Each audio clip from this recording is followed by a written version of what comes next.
මෙයා කියනවා 120ක ලාභයක් තියාගන්න ඕනිලු.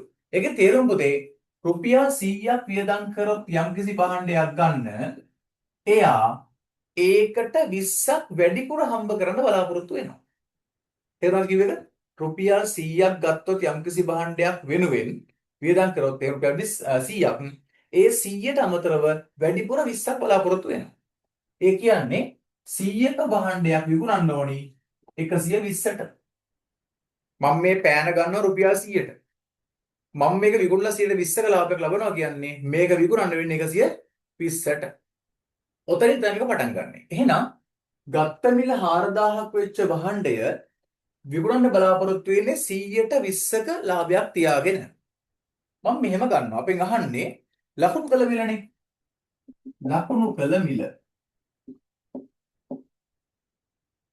ලකුණු කළ මිල. මෙන්න මෙහෙම වැඩේ පටන් ගන්න. රුපියල් 100යි කියලා මාක් කරපු එකක් නම් මේ මිල.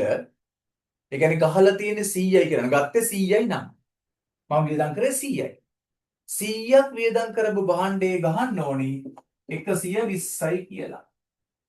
එහෙමනම් 4000ක් වියදම් කරපු එකේ ගහන්න ඕනි මිල කීයද කියලා යන්නේ. 100කට 120ක් නම් 4000කට කීයක්ද? මෙතන හම්බ වෙන්නේ ලකුණු කරපු මිල. අපි සුළු කරද්දී හරයේ ඉන්න බිංදු දෙකට ලවයේ බිංදු දෙක කැපුවා. දැන් තියෙන්නේ 120 ගුණ කරන්න 40. පහසු ක්‍රමේ දරුවෝ මෙන්න මේ බිංදු දෙක අකට දානවා. 4 වරක් 12 48යි. රුපියල් 4800යි කියලා තමයි මෙයා අපේ භාණ්ඩේ ලකුණු කරනවා.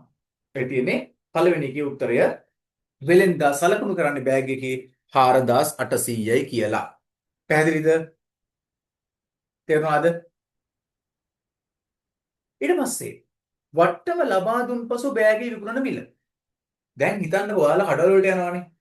කඩේට ගියාම ඒ කඩවල දාලා තියෙනවා වට්ටමක් දෙනවා. ඩිස්කවුන්ට් එකක් දෙනවා කියලා දාලා තියෙනවා. ඩිස්කවුන්ට් එකක් දුන්නාම මොකද්ද වෙන්නේ? භාණ්ඩයේ ගහලා තියෙන මිල මං ගෙවන්න ඕනේ නැහැ. ගෙවන්න ඕන ඊට වඩා අඩු මිලක්.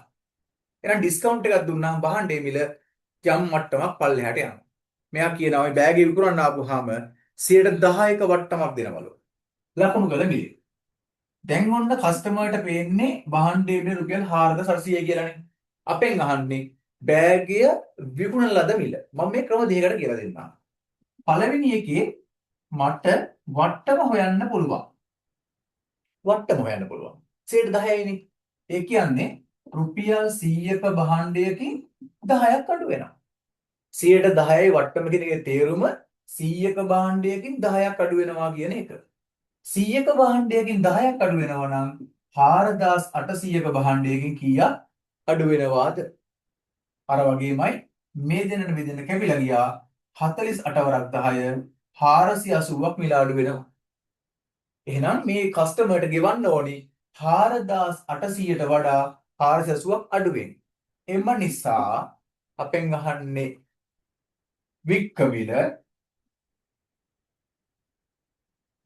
මිල වෙන්නේ 4800න් 480ක් පුතේ අඩු වෙන්න ඕනේ. දැන් බලන්නකො. බිංදුවෙන් බිංදුවක් ගියාම බිංදුවයි. බිංදුවෙන් 8ක් බෑ. 10න් 8ක් ගියාම 2යි. මෙතන දැන් 7යි ඉන්නේ. 7න් 4ක් ගියාම 3යි. මෙතන 4යි. රුපියල් 4320ක තමයි මේ භාණ්ඩේ විකුණන්නේ. පැහැදිලි නේද? අපහැදිලිට ටක් ගාලා මම නවත්තලා අහන්න. ඊළඟට මේකම තව ක්‍රමයකට කියලා දෙන්න යන්නේ. ඔය දෙවෙනි ක්‍රමය.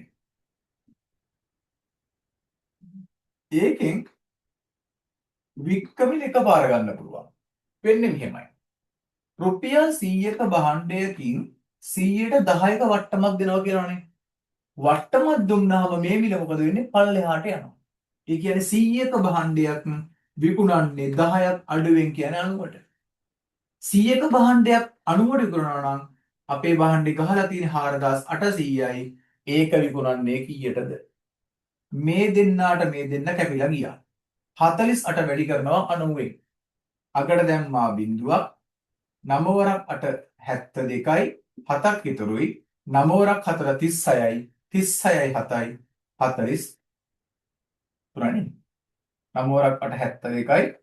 9 වරක් 4 36යි 36යි 4යි 73. 43. රුපියල් 4320.